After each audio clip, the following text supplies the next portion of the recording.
예, 월요일 묵상의 시간입니다. 뜻을 바르게 분별하지 못하면 오해하며 추락할 수 있다. 뜻을 바르게 분별하지 못하면 오해하며 추락할 수 있다. 이런 제목으로 하나님의 말씀 함께 살펴가겠습니다. 자, 지난주 우리는 출애굽기 15장에서 홍해를 건너는 사건을 통해서 이스라엘 족속을 끝까지 추적하던 그 이집트 군대의 죽음과 그리고 그 극적인 위기 속에서 하나님의 놀라운 능력으로 구원을 얻은 그 이스라엘 백성들의 그 찬양, 그 터져나오는 기쁨을 우리가 살펴봤습니다. 자, 이번 주간 그래서 계속해서 이제 그렇게 홍해를 건넌 후부터의 그 여정을 이번 주간 또 살펴가려고 합니다. 자, 출애굽으로부터 시작된 이 출애굽의 그 시내산까지의 그 여정을 보면요. 처음에 이제 그들이 살았던 고센 땅, 그 람색 지역을 떠나게 되죠.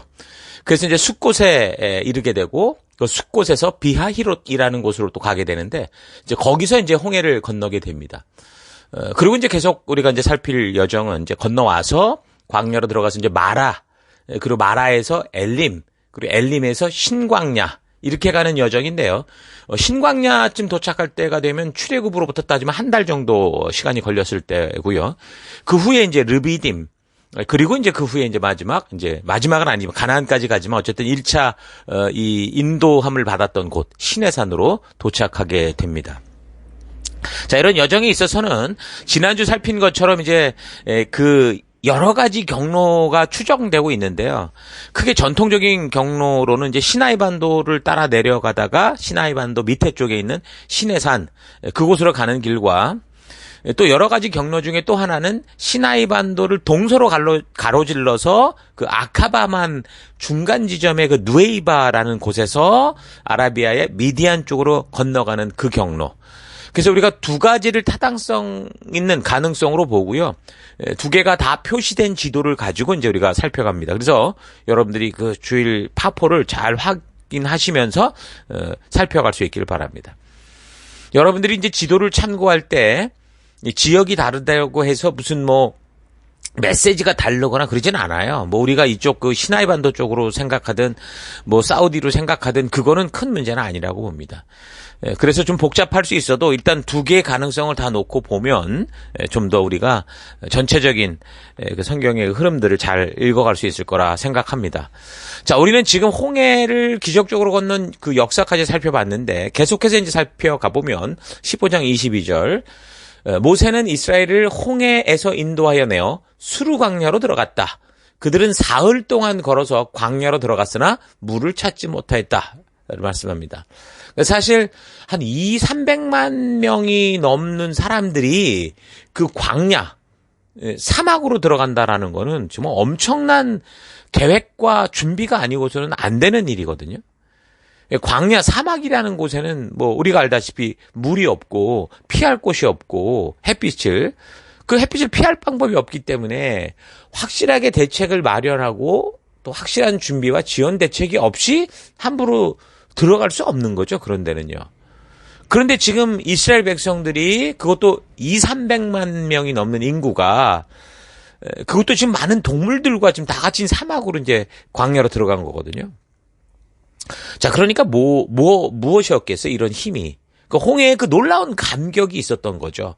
엄청난 충격과 그 하나님이 이루신 그 놀라운 능력에 정말 이들은 정말 터져나오는 그 기쁨과 믿음을 가질 수밖에 없었기 때문에 하나님을 그렇게 절대적으로 신뢰하는 그런 믿음이 아주 거의 증폭된 거의 최고점이었기 때문에 자칫 사막으로 들어가다 죽을 수 있었음에도 그냥 일반적으로 따져보면 이러다 다 죽을 수 있다라고 분명히 알고 있는데도 불구하고 그 믿음이 더 컸기 때문에 그 위험보다 더 믿음이 더 큰 믿음을 가지고 하나님이 이루신 그 놀라운 그 홍해의 기적을 보고 그냥 들어간 거죠.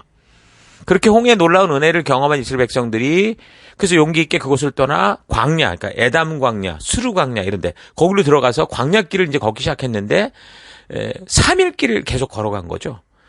그러다가 이제 결국은 물이 다 떨어진 상태가 돼버리는 겁니다. 그래도 이제 고생하다가 겨우 물길을 찾긴 찾았는데 그 물은 도저히 마실 수 있는 물이 아니었어요. 쓴 물이었기 때문에 지명 자체를 마라 이렇게 불렀거든요. 그러니까 물은 여러분 사람이 생존함에 있어서 가장 기본이 되고 가장 중요한 거죠. 근데 지금 300만 명이나 되는 사람들이 그 마실 물이 떨어졌다라는 건 너무 심각한 문제입니다. 우리처럼 발달된 이런 이 대도시에 사는 우리들도 가끔씩 한번 물 끊어져 보십시오. 어떤 일이 생기나. 하루 이틀 단수되는 날에는 정말 혼란이 일어나지 않습니까? 그러니까 이미 이집트를 사실 떠나고자 할 때 이런 예상들을 하고 이건 불가능이다. 이미 생각을 했었잖아요. 그런데 상황과 그 어떤 그 분위기가 그럴 수밖에 없어서 지금 다 계속 그 길을 걷고 있는데 이 거기에다 홍해의 기적까지 경험을 하고 나서는 이제 뭐 큰 기대와 확신이 있어서 그래서 이제 하나님께서 분명하게 책임지실 것이라는 말을 믿고 사막길로 그러니까 광야길로 들어가서 그것도 이제 3일길이나 겁없이 들어갔던 거죠. 결국 그런데 그 결과는 물이 없는 완전히 여기서 뭐 이제 3일길이니까 돌아 나가기도 어렵고 뭐 이제 이런 상황에서 위기를 만나게 된 겁니다. 그런 지경이 되니까 이제 불과 3일 전에는 그 홍해의 놀라운 기적을 보고 감탄하고 막 찬양하고 막 이랬던 사람들이 금세 또 이제 막 모세를 원망하고 불평을 합니다. 불평 정도가 아니라 이게 생존이 걸린 문제였기 때문에 아주 심각한 분위기로 이제 확 변화된 거죠. 사실 출애굽의 길은 모세가 인도하는 게 아니잖아요. 그걸 누가 인도하고 있었어요? 분명히 하나님께서 인도하셨어요. 그걸 어떻게 알았습니까? 구름 기둥과 불 기둥으로 직접 인도하셨단 말이죠. 근데 하나님이 그 백성들을 굳이 그렇게 인도하시는데 그럼 왜 푸른 초장과 맑은 물가가 있는 곳으로 인도하는 게 아니라 그 광야에 뜨거운 태양볕이 내리쬐서 이거 조금만 자칫하면 죽을 수밖에 없을 것 같은 그런 결국 마라와 같은 최악의 환경을 만나는 그런 길로 인도하셨을까? 우리 좀 생각해 볼 필요가 있죠. 근데 이게 사실 하나님이 일부러 이 백성들을 그렇게 인도한 건 아니라고 봅니다. 그냥 하나님이 지금 이 백성들을 데리고 가고자 했던 것이 시내산이었고 더 끝에는 이제 가나안이었는데 가나안의 지름길로 가지 않고 먼저 시내산으로 가려다 보니까 하나님이 의도적으로 인도하시는 길은 맞아요. 그러나 어쨌든 1차 목표는 시내산이었기 때문에 그곳으로 가는 과정이었을 뿐이라는 거죠. 그러니까 이제 이게 보면 어떤 사람들이 왜 신앙의 길을 걷게 될 때 마치 이제 이런 걸 기대하는 거예요. 홍해 기적들로 가득 찼다고 생각을 하는 거죠. 그런 신비한 일로 가득 찬 길이라고 생각하는 것처럼 모든 일 하나하나에 자꾸 큰 의미를 둬서 본의 아니게 너무 신앙이 아니라 이거 완전히 미신의 길을 걷는 그런 경우가 많이 있습니다. 그래서 일상의 모든 일에 너무 심각하게 의미를 부여해가지고 나중에는 영적으로 탈진하는 지경에 이르는 경우도 많아요. 뭐 눈 감고 자고 뭐 꿈꾸고 모든 게 다 무슨 하나님께서 뭐 마치 뭐 이리 와라 저리 와 이러는 것처럼 그렇게 판단을 하기 시작하면 이건 영적인 탈진에 이른다는 거죠. 그러니까 하나님은 백성들에게 분명히 뭐 출애굽을 하게 되면은 너희가 16차선 포장도로에 내가 준비한 에어컨 빵빵한 이 관광버스가 있으니까 시원한 물 마시고 콜라 마시면서 걸리 가면 돼. 이렇게 약속하지 않으셨죠. 근데 많은 사람들이 지금 신앙의 길이 마치 그런 길이라고 착각을 하고 있습니다. 자기가 기대하고 자기가 생각하는 그런 벅찬 그런 그 감격들, 자기의 어떤 기대가 꽉 차고 꽉 찬 상태에서 교회를 찾아오는 거죠. 근데 교회는 뭐 하는데요? 예수님의 그런 피로 산 이 생명, 그 홍해의 죽음에서 300만 명이 죽을 뻔했던 그 정말 간절하게 구해낸 이 생명들을 어떤 번성하는 길, 뭐 그냥 즐겁고 뭐 이런 길로만 인도하는 게 아니고요. 어떻게 하는 거예요? 믿음의 길로 인도하는 거예요. 하나님이 이끄시는 길은 하나님을 신뢰하는 믿음 없이 갈 수 있는 길이 아닙니다. 좋은 길이어서 하나님을 따라가는 게 아니라 하나님을 신뢰할 때만 걸어갈 수 있는 길이 믿음의 길이라고요. 그래서 하나님을 향한 진정한 믿음이 없이 자기 기대대로 벌어지는 그 어떤 그 앞에 눈앞에 보이는 현상을 보고서는 이게 절대 걸을 수 없는 길이 바로 성경이 말해주는 믿음의 길이에요.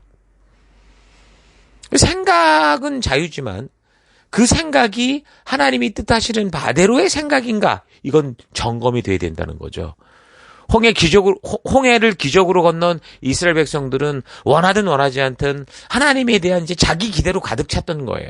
어쨌든 눈으로 봤는데 그것을 해석함에 있어서는 자기가 생각했던 정말 그 전능한 신들에 대한 그 기대가 꽉 차 있었던 거죠. 그래서 그 홍해의 놀라운 기적을 경험한 지 3일밖에 되지 않아서 어떡하는 거예요? 백성들은 그런 기대가 꽉 차 있었는데 현실은 어렵고 고되고 이제 야 이거 물 없어서 죽게 생겼다. 이런 상황이 되니까 바로 불평하고 불만을 토로하는 겁니다. 당연히 당장 어려우면 투덜거릴 수 있죠. 근데 이 백성들이 지금 투덜거리고 불평하는 이유의 뿌리가 뭡니까? 바로 하나님을 향한 자신들의 기대가 맞지 않았기 때문에. 다시 말하면 자기들이 생각하는 하나님처럼 움직이지 않기 때문이었다라는 거예요. 하나님이 누구시고 어떻게 일하시는지에 대해서 바르게 이 하나님의 뜻을 안 게 아니고 자기들의 생각과 기대로 가득 차 있었던 거예요. 저들에게 하나님은 어떤 하나님이었어요? 놀라운 기적을 보여주고 바로의 손에서 막 10가지씩 재앙을 내려가지고 홍해를 갈라서 나를 아주 공경해서 그 생명으로 구하는 강력한 존재. 근데 이게 다시 말하면 어떤 거냐면 내가 필요한 것을 채우는 존재. 예, 세상이 말하는 그런 우상일 뿐이지 그들이 생각한 하나님은 그분이 영원히 나와 함께할 인격적 신뢰의 대상으로 나를 창조하신 분이시고 나를 어떻게 이끄시고자 하는가라는 그런 믿음의 대상으로는 전혀 지금 생각지 못하고 있는 거예요. 이들은 아직도 하나님께 순종하는 것이 그래서 어떤 의미에서 순종을 하는 순종이 아니라 그냥 그 길로 가는 이유가 뭐냐면 지금 자신의 욕망, 자신의 기대가 채워지고 있기 때문에 그리고 그것을 채울 수 있을 거라고 생각했기 때문에 지금 그 길로 걷고 있는 거죠. 그래서 교회당을 나오고 있는 거예요. 하나님의 부르심 앞에 순종하며 나온 게 아니라 자신의 기대와 자신의 욕망과 자신이 꿈꾸는 것을 이룰 수 있다고 생각하기 때문에 또는 자기의 아픈 몸과 자기의 모든 여러 가지 어려움들을 해결할 수 있을 거라고 생각하기 때문에 교회당을 나오는 경우가 있다는 거예요. 그러니까 불평과 불만이 있다는 것은 뭐라는 거예요? 이거는 자기의 생각과 자기의 기대로 꽉 차 있기 때문에 나타난다는 거죠. 그러니까 아직 하나님의 뜻을 바르게 모르는 것이고 더 나아가서 하나님에 대한 인격적 신뢰, 믿음은 아예 없거나 약하거나 그런 상태라는 거예요. 정말 하나님이 누구신가를 진실로 바르게 알고 정말 그 하나님을 신뢰한다면 살아계심을 사실 삶이 불편할 수는 있지만 불평하지 않고 이해하려고 하는 그런 마음, 여기서 하나님의 뜻을 찾는 마음이 기본이 될 겁니다. 정말 이 길이 나를 사랑하는 하나님께서 인도하는 길이라는 그런 신뢰가 있다면 그러면 그 길이 홍해 바닷속이든 또는 광야의 그 지글지글 타는 불 속이든 뭐가 문제가 되겠습니까? 그러니까 지금 백성들의 영적 상황은 저들을 구원한 이 사랑의 하나님을 신뢰의 대상, 영원히 함께 나를 창조하셨고 영원히 함께할 어떤 믿음의 대상으로 보고 있지 못하고 그냥 자기들의 요구를 들어주는 목적적인 대상, 그러니까 일반적인 세상이 생각하는 신, 다시 말하면 우상으로 생각하고 있던 거예요. 여러분 오늘 이것을 잘 기억해야 됩니다. 신앙에서 가장 중요한 것은요. 그래서 내가 믿습니다 이렇게 강하게 말하는 게 중요한 게 아니에요. 내가 누구를 믿느냐, 그분이 어떤 분이냐, 그분의 뜻이 무엇이냐 이게 더 중요하다니까요. 세상은 누구나 다 믿음으로 살아요. 믿음 없이 사는 사람 없어요. 뭐에 중요한 게 누구를 믿느냐가 중요한 거죠. 그래서 일부러 하나님을 오해하지 않는다고 해도 육신의 거에 살아가는 사람들은 자기의 기대와 착각 속에 자꾸 하나님을 오해할 수 있는 그런 존재. 쉽게 지금 이 백성들처럼 그냥 기적을 경험할 땐 하하거리다가 조금만 어려우면 막 이 삿대질하고 죽이려고 하는 이런 존재가 될 수 있다라는 거 잊지 마시고 나를 되돌아보고 그래서 하나님의 말씀을 통해 하나님의 뜻이 무엇인지를 바르게 분별해가는 여러분과 제가 됐으면 좋겠습니다. 자, 오늘 하루 나는 지금 분명히 하나님과의 놀라운 역사를 경험하고 이런 하나님의 자녀가 되어 교회당 가운데 믿음의 길을 걷고 있지만 그런 체험을 넘어 하나님의 말씀으로 말미암은 그 하나님과의 진실한 만남, 하나님의 의도를 아는 거듭난 만남이 있었는지, 그래서 내가 지금 다가오는 상황과 환경이 어떠하든 분명히 나의 삶의 가치는 하나님의 뜻대로 걷는 것이고 하나님의 말씀대로 걸어가고 있는 건지 여러분 잘 생각해 보시기 바랍니다. 자신의 삶에서 얼마 전 홍해를 건너는 체험을 했다면 그러면 감사와 감격이 있는 삶이겠지만, 그러나 그것이 하나님의 말씀으로 그 기적과 그 놀라운 이 하나님의 그 도우심이 말씀으로 점검되고, 그래서 그렇게 행하신 하나님의 뜻이 무엇인지를 바르게 분별을 하지 못했다면 오히려 하나님에 대해 더 오해가 쌓이는 그런 일이 될 수도 있어요. 여기 지금 이스라엘 백성들처럼 홍해를 건너왔는데 그게 하나님에 대한 오해가 더 커진 거죠. 자기가 기대하는 하나님으로 각색하고 내가 원하는 대로 움직일 것이라고 착각을 하게 됩니다. 분명히 놀라운 하나님의 은혜와 기적을 체험하는 것은 마치 그 200~300만 명의 이스라엘 백성들이 과감하게 사막으로 들어가는 그런 믿음의 용기를 줘요. 분명히 우리를 변화시키고 터닝 포인트가 됩니다.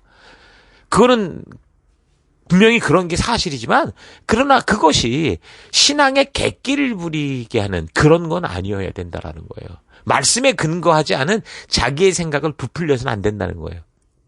하나님의 놀라운 은혜를 통해서 우리는 하나님이 어떤 분이신지를 깊이 만나야 되고, 그래서 그 하나님을 신뢰하게 돼서 내 앞에 전개되는 이제 어떤 삶의 상황과 환경 속에서도 그 하나님을 믿기에 기적과 표적과 이적이 눈에 나타나지 않아도 이제는 말씀의 가치를 따라 살아가는 진정한 하나님과의 살아있는 관계로 나아가야 되는 거죠. 내가 사랑하고 신뢰한다고 하면서 그 사람을 따라가다가 그 상황이 힘들고 어렵게 될 때 그 사람에게 이것을 이길 증거 주지 않으면 더 이상 난 갈 수 없다 그러면서 그 사람을 포기하고 동행하기로 한 길을 포기한다면 사실 그건 사랑하고 신뢰하는 게 아니죠. 내게 유익이 되기에 그 사람을 이용한 것뿐이죠. 결혼하는 이 부부들이 그런 거 아닙니까? 돈을 보고 결혼하고, 명품 보고 결혼하고, 겉대 모습 보고 결혼하고, 그러면 결국 어떻게 하는 거예요? 그것을 잃거나, 뭐 어떤 이유로든 그것이 약해질 때 어떻게 되겠어요? 언제라도 이제 싫어지고, 자기의 유익이 되지 않으니까, 언제라도 이혼하고 헤어질 수 있는 그런 식이 돼. 그럼 사람을 이용하는 거잖아요. 하나님과도 이런 오해가 분명히 있을 수 있다는 거 잘 기억해야 됩니다. 여러분, 그래서 성도의 이 정체성은 어떤 존재냐? 우리는 좋은 길을 걷는 게 아니라 좋은 길이 아니라 좁은 길을 걸어가는 존재라는 거예요. 더 정확히는 뭐예요? 생명의 길. 우리 예수님이 기다리는 곳과 다 있는 길을 걸어가는 게 성도라는 거예요. 그래서 지금 현재 우리 앞에 상황이 최악이든 최고든 아무 상관이 없어요. 최고가 되는 아주 정말 좋은 데라도 그 길이 우리 예수님을 만나는 길이라면 그 길로 가야죠. 그런데 그게 아니라 최악의 길인데 이 길이 봤더니 예수님을 만나는 길이라면 거기로 가야 된다 그 말입니다. 그게 이제 성경에서 말하면 좁은 문, 좁은 길을 말하는 거예요. 나는 하나님을 그동안 어떻게 이해하고 있었는지, 이해를 이용하고 있지는 않았는지, 아니면 그 하나님을 진심으로 믿고 동행하고 있었는지 좀 차분히 되돌아보고 우리에게 주어진 삶의 현장, 각자의 삶의 현장에서 어떤 상황과 환경이 다가와도 그 하나님을 신뢰하기에 주신 그 길을 기쁨과 감사와 감격으로 걸어갈 수 있는, 비록 거기가 사망의 음침한 골짜기라고 할지라도 우리 주님이 기다리시고 나를 만나는 길이기에 그 길로 갈 수 있는 그런 믿음의 백성 되기를 주의 이름으로 축원합니다. 자, 오늘 하루도 힘내십시오. 잠시 기도하겠습니다. 하나님께서는 나를 진지하게 한 인격체로 대해주시고 존중해 주시는데, 그런 하나님과 동행하는 삶을 살지 않고 하나님의 놀라운 힘만을 이용하며 그렇게 살아가려고 했던 것 회개합니다.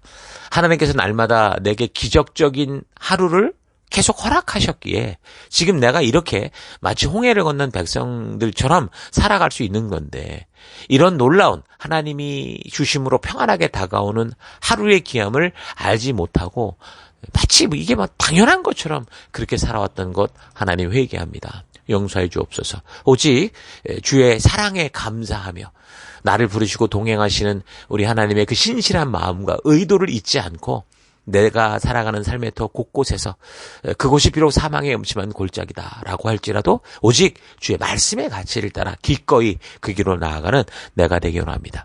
그 길 가운데 함께 하시고 이끄신 하나님 감사드리고 예수님 이름으로 기도했습니다. 아멘.